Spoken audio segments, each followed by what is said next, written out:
Eu vou ler de novo, eu estou lendo em Lucas, e hoje eu vou ler no capítulo 13. Ontem eu li o capítulo 14, do verso 15 até o verso 24. Eu tinha lido antes, no início, sobre a cura do homem hidrópico, e o que existe no contexto sobre a busca dos primeiros lugares. A gente passou por aqui. Mas hoje eu quero fazer um contraste entre o dia de ontem e o que se diz agora. Aqui, em Lucas 13, do verso 22 ao verso 30. Eu peço que você fique aqui bem juntinho de mim, para a gente ler juntos e compreendermos, se possível, juntos também, tá bom? Diz aqui a partir do verso 22 de Lucas 13. Passava Jesus por cidades e aldeias, ensinando e caminhando para Jerusalém, e alguém lhe perguntou, durante esse caminho, nesse trajeto, nessa viagem, alguém, enquanto ele passava por cidades e aldeias, alguém lhe perguntou em algum lugar: Senhor, são poucos os que são salvos? É pouca gente que herda a salvação, que entra no reino dos céus? Essa é a pergunta, guarde essa pergunta. Alguém lhe perguntou: são poucos? Essa vida eterna é para pouca gente? É só uma elite? Ou gente simples, gente pobre, gente à toa, gente sem expressão, gente sem berço, gente sem pedigree, tem acesso a essa vida eterna, a essa salvação? Ou tem que ter muita instrução? Ou tem que saber de coisas extraordinárias que ninguém sabe? Para quem é, afinal, essa vida eterna? Respondeu Jesus: esforçai-vos. Quem faz essa pergunta, que é parecida com a pergunta do jovem rico, lembra do jovem rico? Você vai ler sobre ele aqui mesmo em Lucas, no capítulo 19, e em outros ambientes, Marcos.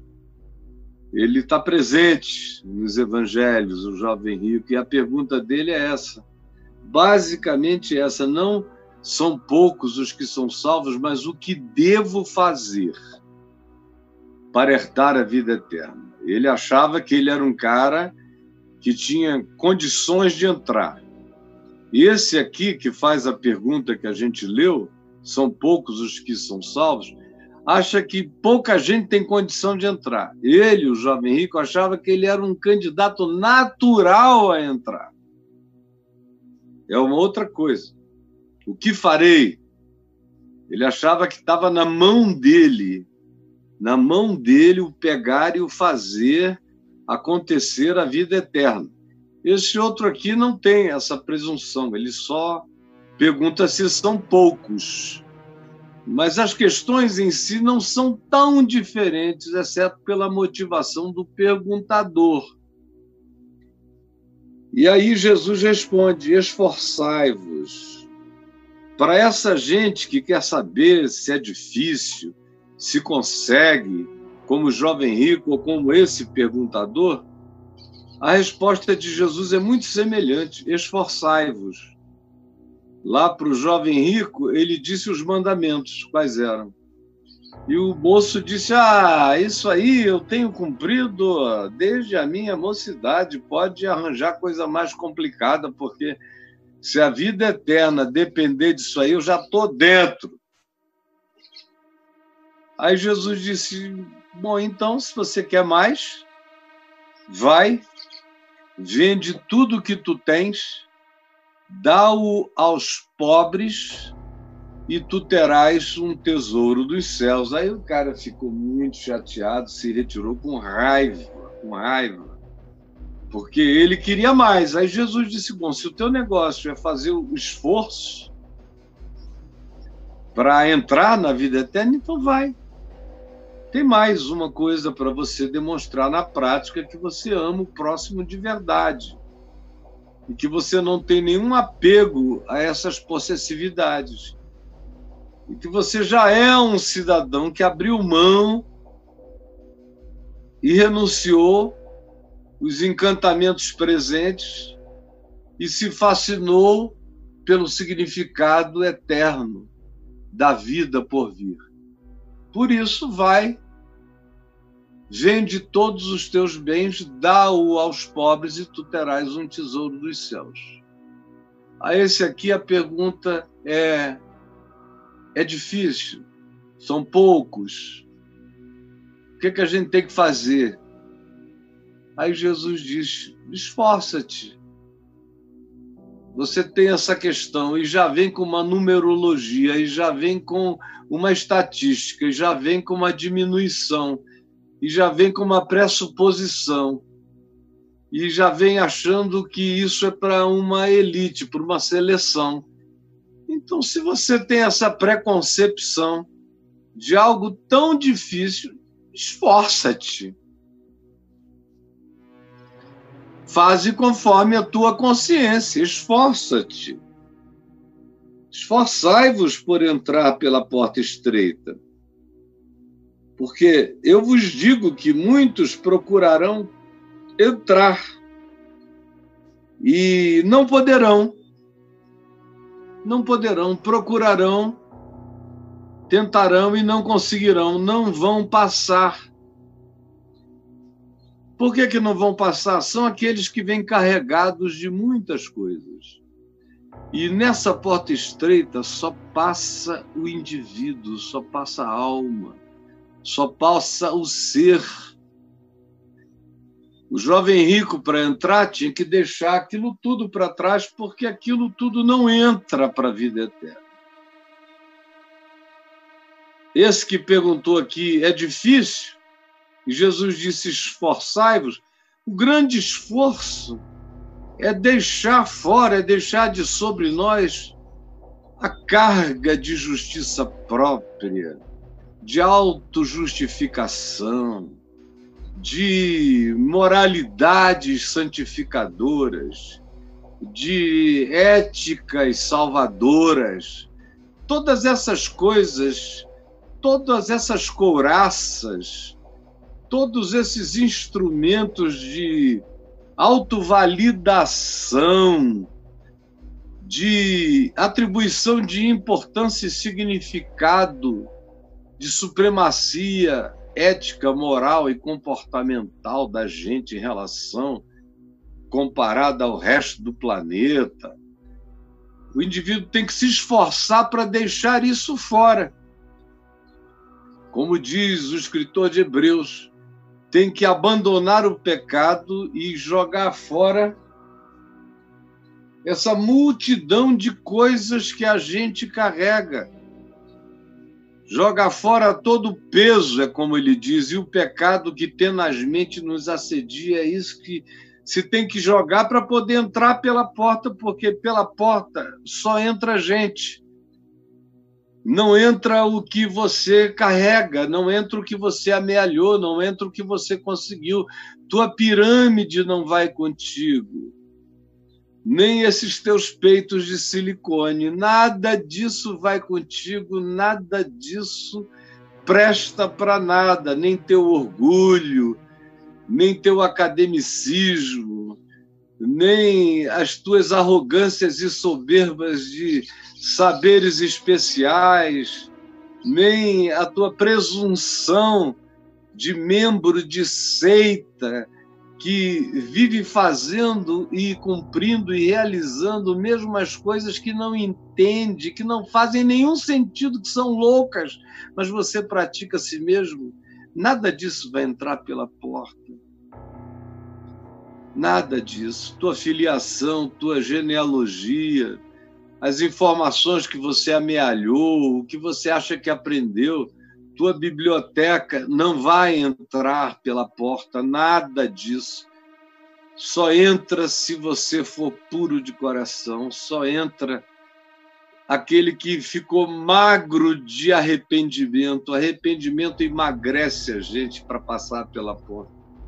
O arrependimento joga fora toda a nossa idiotice e nos capacita a passar pela porta. Só passa pela porta o quebrantado, só passa pela porta aquele que abriu mão das falsas importâncias, só passa pela porta o que não tem mudança a transferir, não tem móveis a levar, não tem estimativas nem objetos de estimação a cultuar, só passa pela porta quem tiver coragem de deixar. Quem não tem coragem de deixar, não entra. Só cabe, para além dessa porta, quem entra no processo de individuação. Não cabe nem o teu ego fantasioso por essa porta.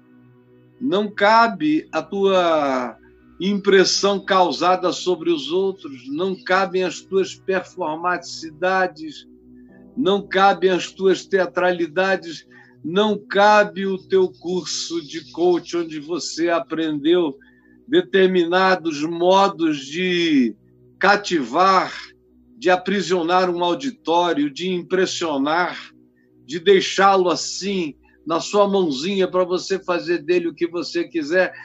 Tudo isso vai ter que ser deixado fora. Não entra, não cabe. Melhor fosse que você abandonasse isso já agora. Não cabe. Só cabe quem se dispôs a fazer o processo de individuação, de ser apenas o ser, sem todos esses penderucalhos apelidados de eu que não são ser, que não são eu, são fantasias, são construções, são alegorias, são máscaras, são, de fato, impressões que você aprendeu a produzir, são suas hipnoses, mas não são o seu eu real, semelhante ao de uma criança, como Jesus disse que tinha que ser. Em verdade vos digo que se não vos converterdes e não vos tornardes como crianças, jamais entrareis no reino dos céus. Por essa porta só passa quem está vivendo processos de individuação, a cada dia jogando fora pedaços de si que não são o eu verdadeiro. E abandonando caras e bocas e impressões e seduções e tentativas de fazer pessoas ficarem impressionadas com você. Nada disso entra pela porta, os teus biquinhos ficam fora. Esse teu ego grandioso, esse narcisismo extraordinário, essa paixão que você tem por você mesmo, esse tesão em si próprio, tudo isso, minha amiga, meu amigo, não passam pela porta. Não passam. Esforçai-vos por entrar pela porta, porque ela é bem estreita. E só entra o eu sincero e verdadeiro, limpo e purificado. Pois eu vos digo que muitos procurarão entrar e não poderão, não aguentarão, não terão a coragem do processo. E quando o dono da casa se tiver levantado e fechado a porta, dono da casa, essa casa tem um dono e não está entregue a uma média ponderada democrática. Essa casa tem um dono.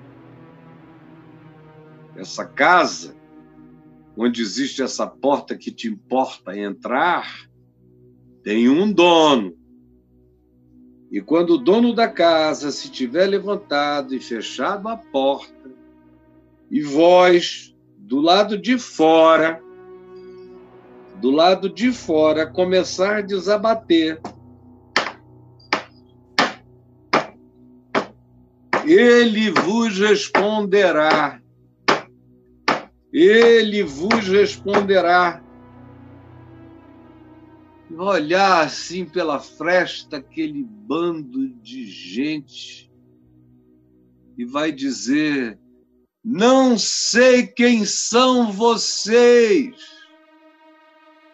não sei de onde vocês vieram. Ou, de um modo mais clássico, como está escrito aqui, não sei de onde vós sois. Não sei. Mas eles insistirão e dirão: abre-nos a porta. Enquanto ele dirá: não sei de onde vós sois. Não sei. Porque o grande argumento deles tem a ver com pertencimento a determinadas geografias, como é o caso de todo religioso. Ele se agarra a uma geografia. A geografia é variada, mas ele se agarra. Cada um tem a sua geografia de salvação. Parece que a salvação habita lugares, habita ruas, habita casas, habita famílias, habita templos, habita igrejas. Por isso a resposta é: não sei de onde sois, de que lugar vocês são, porque o argumento tinha a ver com lugar, é uma lugarização da salvação. Não sei de onde sois. Então direis: comíamos e bebíamos na tua presença. A gente frequentou lugares onde tu estavas, supostamente. E mais do que isso, a gente tomou ceia. A gente comeu, a gente bebeu. A gente comeu pão, a gente bebeu vinho na tua presença. A gente ceiou na tua presença, mas ele dirá: eu nunca vi vocês. Não sei de onde sois. Então eles dirão ainda além: tu ensinavas nas nossas ruas. A gente aprendeu sobre o Evangelho, sobre ti, aqui mesmo, dentro de casa. Havia uma quantidade enorme de discípulos passando e ensinando, e a gente ouviu. Informação não nos falta, a gente sabe quem tu és. Informação não nos falta, a gente sabe quem tu és, mas ele dirá: eu não sei quem vocês são. Olha a ironia, eles dizendo: nós sabemos quem tu és. E ele dizendo: mas eu não sei quem vocês são. Porque o que importa a salvação não é que você saiba quem ele é que ele saiba quem você é. A informação dessa pedagogia que diz tu ensinavas nas nossas ruas é menos importante do que ele tenha prestado atenção em você, no seu coração, na sua sinceridade, no seu compromisso. Como disse Abraham Lincoln, o importante não é que eu saiba quem Deus é, o importante é que Deus saiba quem eu sou. O importante não é que eu esteja ao lado de Deus, o importante é que Deus esteja ao meu lado. Por isso, o importante não é que você saiba o ensino dele, o importante é que ele te conheça. Ele saiba quem você é. Poxa, gente, é tão simples de entender que não dá para ter argumento contrário, nem desculpa hoje ou em qualquer outro tempo da sua existência. É assim que é e é assim que será. E não queira saber como isso será. Não há argumento de dizer: a gente comia, a gente bebia, a gente tomava ceia, a gente sabia de tudo. E tu ensinavas nas nossas ruas. Ele vai dizer: isso não é o importante. O importante não é você saber de mim, o importante é que eu saiba de você. E para eu saber de você, é preciso que haja verdade e sinceridade no seu coração em relação a mim. Mas ele, então, depois que você disser, informação a gente tem, chegava direto na nossa casa, na nossa rua, nos dias de hoje, na palma das tuas mãos a salvação está inscrita. O acesso à informação está assim, disponível na palma da nossa mão. Nunca esteve tão próximo aqui para você ver, mas não adianta. Não é isso que vale. O que vale é ele dizer que te conhece. Se ele não te conhece, não adianta você ter informações que não se transformam em vida. Entendeu? Ele vos dirá outra vez, não sei de onde sois. Não sei esses lugares que vocês estão dizendo, essas ruas, esses cultos, esses templos, esses santuários, essas congregações, essas igrejas, essas sinagogas, esses ajuntamentos, eu não conheço. Eu estive fora. Eis que eu estou à porta e bato. Se alguém ouvir a minha voz e abrir a porta, então eu entrarei na sua casa, cearei com ele e ele comigo, porque numa quantidade absurda de casas coração, casas ser, aonde todo mundo acha que soube e tinha o suficiente para garantir a senha de entrada, ele vai dizer, não sei quem vocês são, não sei de onde sois. E diante da insistência, dizendo, não, eu estava lá, eu era de lá, eu conhecia, eu tive a informação, ele vai mais adiante e diz, apartai-vos de mim. Apartai-vos de mim. A gente não se conhece, não insistam. Nunca rolou nada entre nós. E daí que vocês sabiam o meu nome? E daí que vocês sabiam doutrinas a meu respeito? E daí que vocês tinham informações para dar quem não tinha nada? E daí? Apartai-vos de mim. Informação sem arrependimento, sem quebrantamento, sem mudança de vida, não vale nada. Catequese que não transforma, não vale nada. Mensagem ouvida que não revoluciona o ser, não vale de absolutamente nada. Não lhe dá a senha de entrada. Você está fora. Aparte-se de mim, você e todos os que praticam a iniquidade, conhecem a informação, mas praticam a iniquidade. Conhecem a informação, mas praticam a iniquidade. Apartai-vos de mim. E aí há um parêntese aqui para descrever a cenografia depois disso. É uma descrição escatológico-existencial.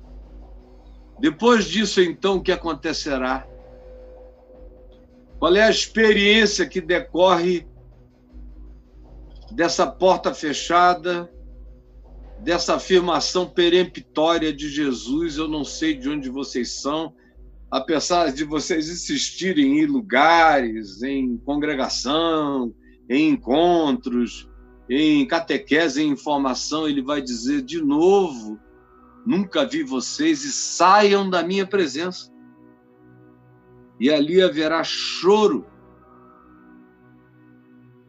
e ranger de dentes, muita angústia. Angústia para gente que conhecia tudo, gente religiosa, gente que diz, olha, a gente comia e bebia. Você não entendeu ainda que o grupo de risco é justamente esse grupo que tem esses argumentos que diz você andava nas nossas ruas, você ensinava nas nossas casas, a gente ouviu contigo, a gente comeu, a gente tomou ceia, a gente bebeu, a gente estava presente em todas as circunstâncias. Tu ensinavas tu mesmo. Como agora tu dizes que não nos conheces e que não queres nos ver? Você não percebeu ainda que o grupo de risco é esse ao qual você pertence? Que carregar as suas jactâncias, as suas certezas, as suas arrogâncias, os seus supremacismos religiosos e a sua soberba coloca você justamente no grupo de risco.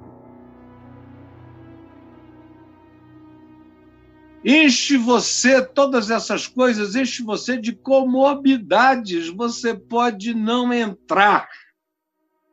Essa é que é a realidade. E ali haverá choro e ranger de dentes. Quando virdes, ele está falando com você, ele está falando comigo, ele está falando com quem diz que come, bebe, sabe, entendeu, nasceu do lado do mundo onde a informação está disponibilizada, tem 1000 Bíblias no seu celular, é você, cara. É a gente. Não deu para ver ainda. E ele diz, ali haverá choro e ranger de dentes. Quando virdes o quê? Quando virdes Jacó, Abraão, Isaque e Jacó, e todos os profetas, Jeremias, Isaías, Ezequiel, Amós, Obadias, e uma quantidade enorme de profetas cujos nomes nunca foram conhecidos, todos eles reunidos em louvor sublime, em alegria eterna, e você do lado de fora. Com tudo que você diz que sabe, que amealhou, que compreendeu, que você tem para si, e você pode até atravessar oceanos para se tornar missionário em terras de ignorantes, mas está de fora. Porque a questão não é que eu conheça a informação, a questão é que aquele acerca de quem a informação é, que ele me conheça, me saiba, me tenha escrito na palma das suas mãos e tenha inscrito a sua palavra dentro de mim, no meu coração. Não é uma questão de ter aprendido ensinos que foram falados na minha rua, é de ter essa palavra, esse evangelho, não como uma tentativa de alguém de comunicar uma boa nova, mas da própria boa nova que foi guardada por mim, ter sido inscrita no meu coração. É aí que acontece toda a diferença. Então, naquele dia, quando virdes no reino de Deus Abraão, Isaque, Jacó e todos os profetas, mas vós lançados fora. Mas vós que tivestes todos esses privilégios e não aproveitastes, lançados fora. E então muitos virão, e vocês verão, a questão grande é nesse dia, a dor é ver. A ênfase é quando virdes. Preste atenção nisso, a ênfase é quando virdes. Ali haverá choro e ranger de dentes quando virdes. É o quando virdes que gera tudo isso. Choro e ranger de dentes, porque a gente vê que o pessoal sobre quem a gente falou e disse que pertencia à família deles estarão lá, Abraão, Isaque, Jacó e os profetas todos, mas a gente de fora. Aí vem uma outra dor, um outro choro, um outro ranger de dentes. É quando virdes muitos vindos do Oriente, onde vocês dizem que só tem gente perdida. O Oriente, a China. Os crentes do Ocidente fecham os olhos e imaginam 1 bilhão e 400 milhões de judeus perdidos no inferno. Eles são os grandes caracterizadores do Oriente, junto com a Índia, 1 bilhão e 200 milhões. China e Índia fazem o Oriente ser o Oriente mesmo. E quando aqui, no primeiro século, Jesus falava no Oriente, ele não estava falando no Orientezinho médio ali em volta dele. Ele estava falando nesse Oriente sobre o qual eles só ouviam falar através das caravanas de venda de incenso, de pimenta, de especiarias diversas que passavam pela Via Maris, atravessavam Cafarnaum e iam adiante. Essa era a internet das informações sobre esse povo do Oriente, que não tinha nenhum conhecimento sobre Abraão, Isaac, Jacó, Jesus, Jerusalém, templo nenhum, nada. E Jesus diz, vocês vão ficar morrendo de raiva, porque vocês vão ver Abraão, Isaac e Jacó lá. E junto com eles e os profetas, quem estará lá não serão vocês, mas um monte de chinês, de gente do Oriente que não sabia nada, de japoneses. Ele está falando isso no primeiro século, não é hoje. Não, ainda hoje ninguém sabe quem é Jesus do Oriente. Imagina nos dias que Jesus falou isso, ninguém sabia de nada mesmo. Mas ele inclui os que nada sabiam e diz, em verdade eu vos digo que vocês vão ter raiva de terem desperdiçado tanta oportunidade, porque virão chineses, japoneses, indianos e outros povos distantes, inomináveis do Oriente. Bem como virão pessoas do Ocidente. E lembre-se, Jesus está em Israel, falando com religiosos, extremamente religiosos, que moravam nessas cidades e aldeias, e que fizeram a pergunta, Senhor, são poucos os que são salvos? Aí ele fala do Oriente, que nos choca hoje, porque nós somos do Ocidente hoje. Mas naquele tempo em que Jesus falou isso, não tinha nada no Ocidente tanto quanto no Oriente. O que havia no Ocidente da Terra nos dias de Jesus? Havia os índios da América do Sul, que eram milhões, provavelmente algo em torno de 30 milhões, 20 milhões de índios. No tempo do descobrimento já havia aproximadamente 50 milhões de índios aqui, na região toda das Américas.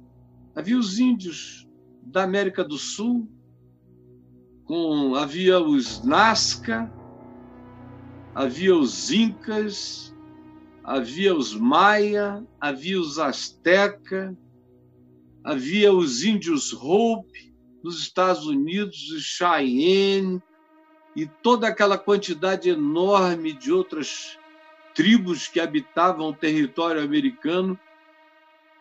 Haviam os povos das ilhas do Pacífico, no Havaí, na Ilha de Páscoa, eles todos eram o que estavam aqui, para esse lado de cá. Havia os habitantes esquimós do extremo norte, do que hoje a gente chama de América do Norte e Alasca.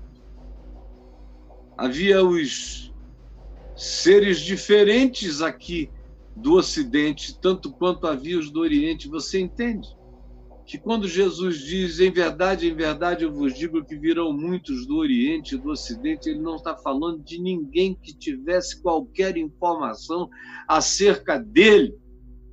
ou de Abraão, de Isaac ou de Jacó, ou da religião da nossa presunção de salvação, que nos faz pensar que são poucos os que serão salvos, dentre os quais, eventualmente, nós, enquanto o resto do mundo inteiro fica lá perdido. E olha a resposta de Jesus: para vocês é difícil mesmo entrar. A maioria vai ficar de fora. Vocês, a maioria, não entram. A maioria não entra. Vocês ouviram, tiveram, comeram e rejeitaram, não quiseram, não absorveram, não viveram, não andaram na trilha, foram cínicos para com a palavra. Enquanto isso, muitos que, mesmo sem informação nenhuma, responderam ao amor, buscaram a justiça, deram razão à verdade, se curvaram humildemente diante do que não sabiam, abriram o coração para aprender o que desconheciam, mesmo não tendo nada das informações que vocês tinham, mas pela atitude deles em relação àquilo que eles receberam, porque ninguém é julgado pelo que não recebeu, cada um é julgado pelo que recebeu, ninguém é julgado pelo que não teve, cada um é julgado pelo que teve, ninguém é julgado pelo que não soube, cada um é julgado pelo que sabe. Por isso, vocês que sabem, a maioria ficará de fora. Vocês que se jactam em lugares, coisas, ensinos, catecismos, informações, bíblias, talmudes, tudo isso, Jesus diz, para vocês é difícil, esforcem-se. Agora, em verdade, eu vos digo que enquanto vocês que não vão entrar, e a maioria não vai, vocês estão brincando de Deus, blasfemando contra a oportunidade da bondade de Deus o dia inteiro, vocês vão ficar fora. Agora, muitos que não souberam de nada do que vocês souberam vão entrar.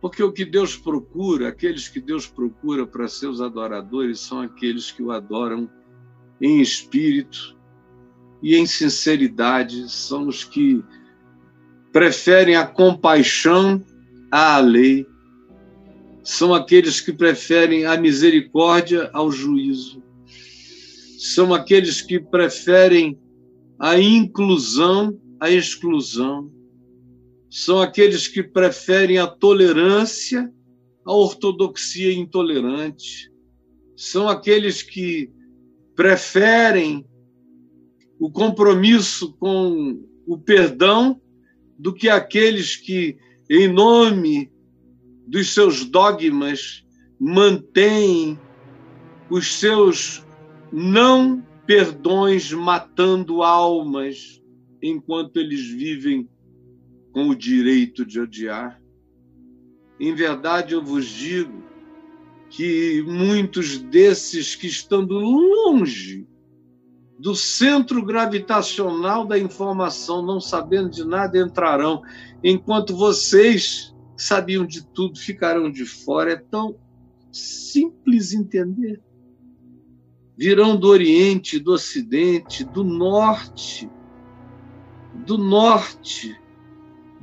de Israel, da Rússia, naqueles dias de Jesus, da Ásia Menor, de Roma, do outro lado do Mediterrâneo, da Europa, dos celtas, do norte e do sul, da África toda, e tomarão lugares. Quantos lugares não há para gente que você não conhece, que você diz que não vai entrar, mas Deus para eles guardou lugares. Na casa do meu Pai há muitos lugares. e tomarão lugares à mesa no reino dos céus, na casa do meu Pai. Contudo, há últimos que virão a ser primeiros, alguns que chegarão por último, como aquele homem que chegou às 5 horas da tarde para trabalhar e recebeu o salário cheio. Em verdade, eu vos digo que há últimos, não só na linha do tempo, mas últimos em relação ao que se considerava sobre eles, aonde a gente os posicionava na vida, esses últimos que virão a ser primeiros. É uma coisa linda, extraordinária. Que coisa louca. Últimos que virão a ser primeiros, e primeiros que chegaram logo, souberam logo, é comigo mesmo. Já marcaram um lugar e disseram: esse assento aqui é meu, porque eu tenho razão de determinar que assim seja. Mas há muitos que tinham toda essa certeza, mas ficarão de fora. Jesus, não há o que explicar, nem o que aplicar, redundância. Não há desculpas, é tudo tão claro. Eu peço apenas que nós tenhamos a graça. Nós que sabemos de tanto e desprezamos tudo. Essa geração adúltera e perversa, que tem acesso a tudo e despreza o Evangelho, prefere o engano, prefere a mentira, preferem as falsas promessas, preferem o Deus das riquezas, preferem o Deus da grana, preferem o Deus da barganha, preferem o Deus que diz: tudo isso eu te darei se tu fizeres como eu ordenar, como eu mandar. Se tu praticares os meus modos, eu te darei tudo. E eu te ensinarei a transformar pedras em pães. E eu te ensinarei um marketing irresistível, onde até os anjos participarão, e eu te darei o que tu nem pensas que terás. Se tu te curvares aos meus ensinos, diz Satanás, contra o convite do Senhor Jesus. Então, ninguém que está me ouvindo tem qualquer desculpa, nem agora e nem em qualquer momento que me ouça. E nem aqueles que corrompem o Evangelho, que sabem deliberadamente que estão corrompendo, que abrem em nome de Jesus e fecham em nome de Jesus e no meio enfiam um monte de mentiras, faladas em nome de Jesus, sobre as quais Jesus diz: eu não sei o que é isso, e vai dizer um dia para esses que assim procedem: eu não sei quem vocês são. E não adianta dizer que vocês sabiam o que eu ensinava, porque eu não sabia vocês. Por favor, ajuda-nos a entender e a termos um coração que se quebrante antes que chegue o dia do choro e do ranger de dentes. Em nome de Jesus. Amém, amém e amém.